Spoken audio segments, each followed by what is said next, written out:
Momversations.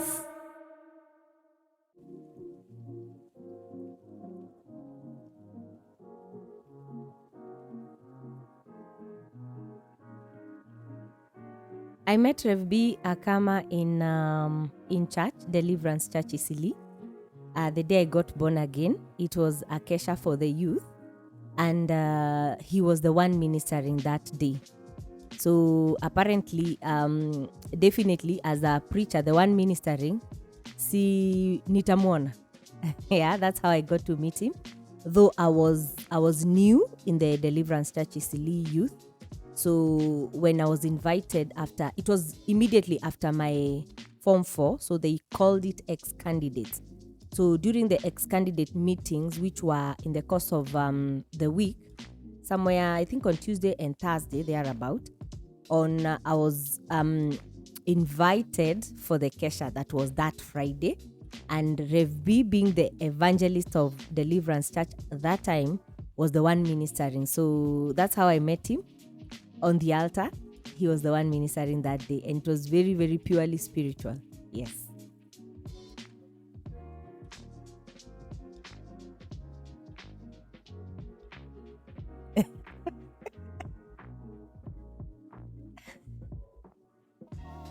Actually, it was not a coffee date. No.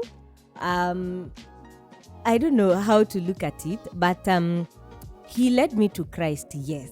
And then I was so physically afraid of him.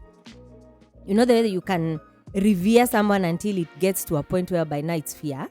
Remember, I was not born again. I was a girl that was just from high school, a little bit tasted the world, and now I came for the kesha and I was prayed for and I got born again. And then this person that prayed for me, I have that uttermost reverence and fear of him. Both, I don't know, reverence and fear mixed together. I had it. And so at that particular time, I used to see him as a pastor and a person who could tell me anything and I do it. Because why not? He's a man of God. He's the one who led me to Christ. He definitely knows what's good. So whenever we could have any encounter, it was him talking most of the time and me listening and taking instruction. So I think step by step, moment after moment is when now we got to get a little lighter with more encounters in the youth services. There's what we called, there was a Bible study we called Rooted in Christ, RIC, R-I-C. That Bible study again is a platform whereby I got to encounter him more because he was among the youth leaders that were leading that Bible study. So I guess along the way, it got a little bit easier with the rubbing shoulders and highs, saying hi and all that. But all along, I strictly saw him as a man of God and I really feared him. Yes.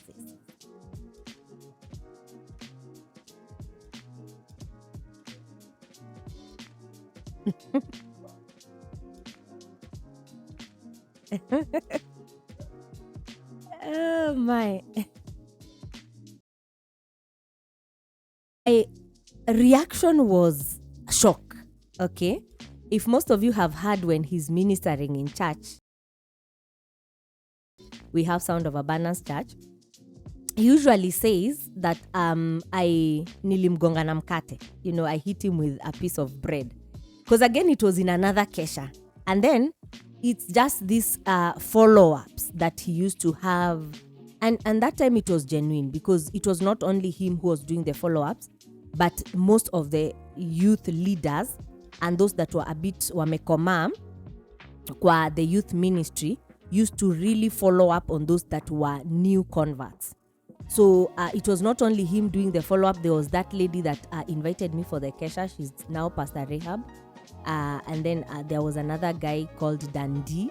And other youth people there that was so it was intense follow-up for someone who was, born again. They used to even come and pick you from home to go for the weekday meetings, the Bible studies and everything, the Tuesday prayers that we used to have in Deliverance Church. So when he made his intentions, it was during another kesha again. So Deliverance Church youth keshas used to have at around 3, we used to have a break. And the break was tea break. So it was just purely tea. And then there was bread.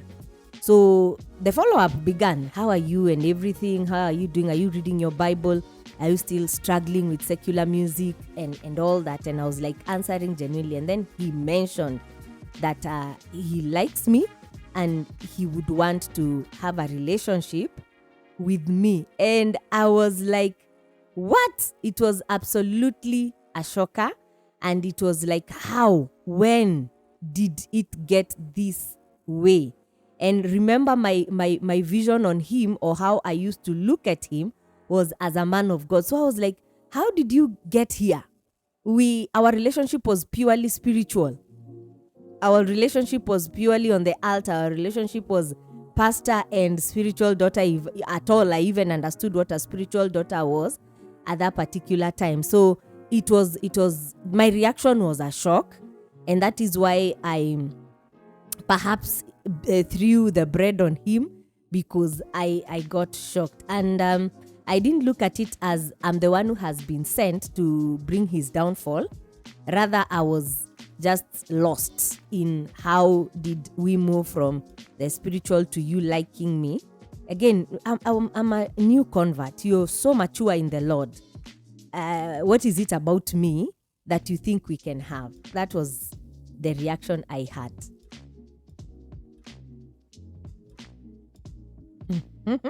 I didn't. I didn't even go there, because I didn't even see it going anywhere in the first place. Because how? I looked at myself as not fit for the shoe, because I felt he was at that particular time. Reverend B. Akama was very absolutely, intensely, extremely spiritual. Not that he's not now, but that time he was, that person that is always praying the whole day. Okay, he was very deep in the word of knowledge, which now has translated into the prophetic. He could mention incidences, and people would walk up to the altar for prayer. And again, also, he was very, very deep in the healing ministry. Okay, and so I felt, I am so young in this. I don't even know how to read the Bible. I do not even know how to even pray.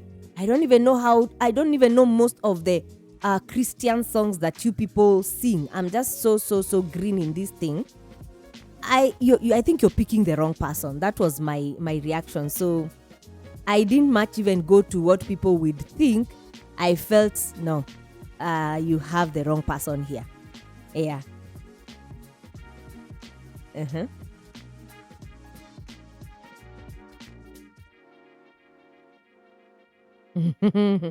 Yeah, the encouragement came with his pursuit.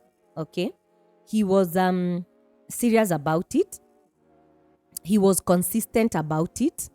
He was not stopping.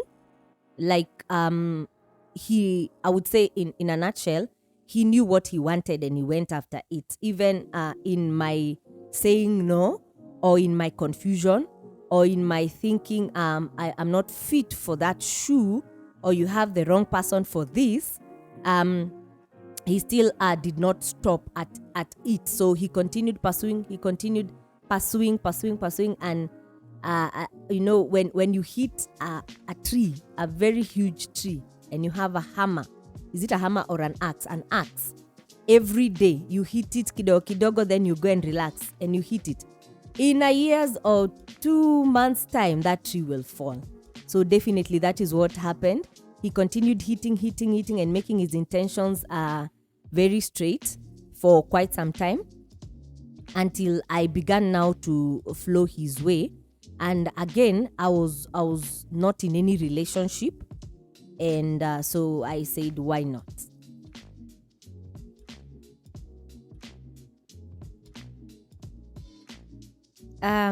I think it was a place that God led me, and a place that I found myself. So I just had to step up, and as you have said, step out and step up. I didn't know nothing about Christianity. I didn't know nothing, leave alone even dating a man of God. I was just a pure church goer. That person that doesn't miss churches on Sunday, services on Sunday. And, someone who just knows that there is a God. And then now I'm born again.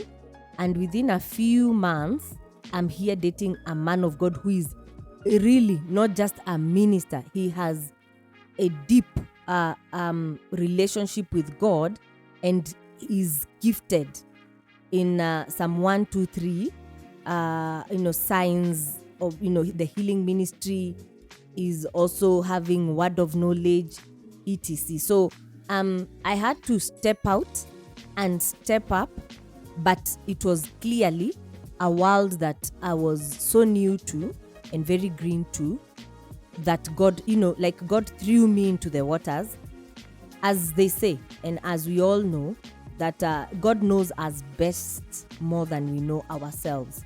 So I found myself there, and I'm still there until now, 18 years down the line. Yes.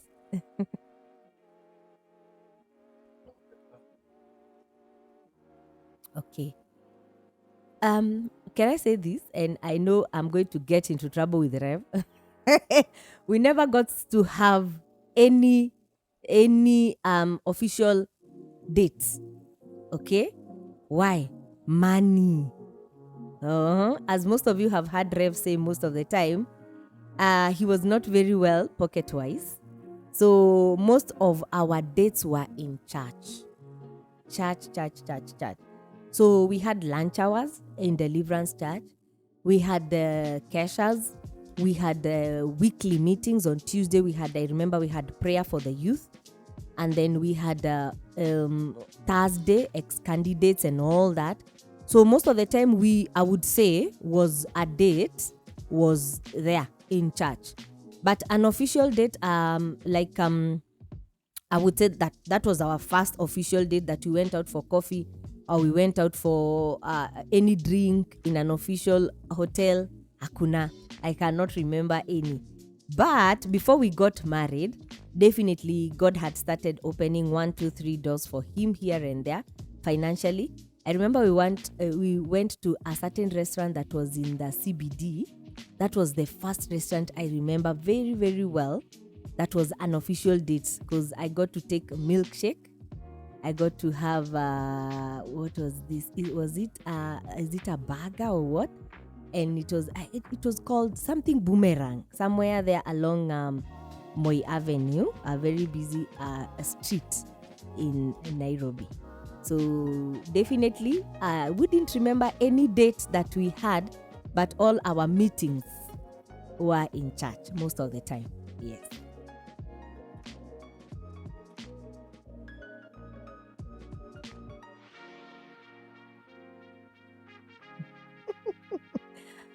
I never broke it to mom.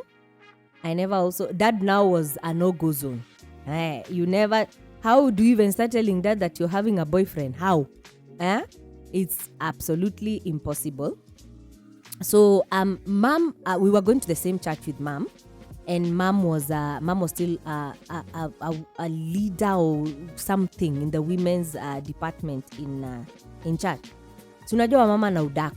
So some other women found out that I was dating Rev, that time Evangelist Bernard Akama, and then they snitched on me to mom. Child. So mom found out from mom. I have never even gotten to know who told her. And so my mom is cool, but uzee pia imempunguza vita by that time. Vita ilikuwa imetulia. So at that particular time is when now she found out. And then she asked one Sunday when we went home, and she told me, I've been told ABCD that you are dating so and so. Is it true? I told her yes. And I was very, very scared at that particular time, because I didn't know her reaction or how it would go. And then remember, amenipata off guard, because definitely it's not me who has come out to tell her. So My expectation was the worst, but I remember very well she sat me down and spoke to me and told me, you need to be very, very careful. The news going around church is that you're not going to make it righteous, okay? You're going to fall into sin. You're going to, those bad things that get prophesied, especially for an evangelist like him. It was like, hey, you're dating a girl who is not even well grounded in God, well grounded in church and church things. You need to be careful. She will seduce you. She may end up making you fall. And some women even somewhere were praying against me because they felt I was not fit for dating him. I felt, as one of the questions stated, they felt I was not fit to date him. So mom just spoke to me and advised me and gave me to prove my enemies and our enemies wrong, that we should do this thing right. God willing, if it ends up the right way in marriage, we give God all the glory. But in whichever way it goes, we need to be very careful because there are a lot of people watching us and the news going around is not very, very good. I was surprised. I was really surprised, and that is the time I knew, true, when people get old, they become a little cooler, okay? Because in some instances, I would have expected a slap and stop that nonsense. It cannot work, okay? But now she spoke to me, and she was very nice on it and advised me on it. And I thank God because I took that advice very literally, and it opened my eyes to knowing that there are a lot of people wishing us bad and not seeing us in a good way. Yeah, so I believe it went well, unlike my expectation. Yes. Again, also, I believe mom reacted that way because I was not a little girl anymore. I started dating Rev at 21. And can I say this? He was my serious boyfriend. Not to say I had any other boyfriends. I had a Bosnia parent. Both of them were, five. I didn't even imagine yourself with any boy. Before you even talk to any boy, you're imagining in the spirit they are seeing you. So all the way from primary school to high school, there was not that moment whereby I dated. Absolutely, okay? There were just those teenagehood flings, okay? You thought you liked this boy and that boy likes you, but there was not that point, I would say, that I've counted 1, 2, 3, 4, 5 boyfriends. No. Rev was the first one at 21, and it ended up in marriage. So yeah, I believe I was not a child, so she didn't take it so hard on me. She just dropped some words of wisdom. Thank you for watching this episode of Momversations. If you've enjoyed it, give us a like and drop a comment in the comment section below. Don't forget to subscribe and share this podcast. Catch you on the next one. God bless you.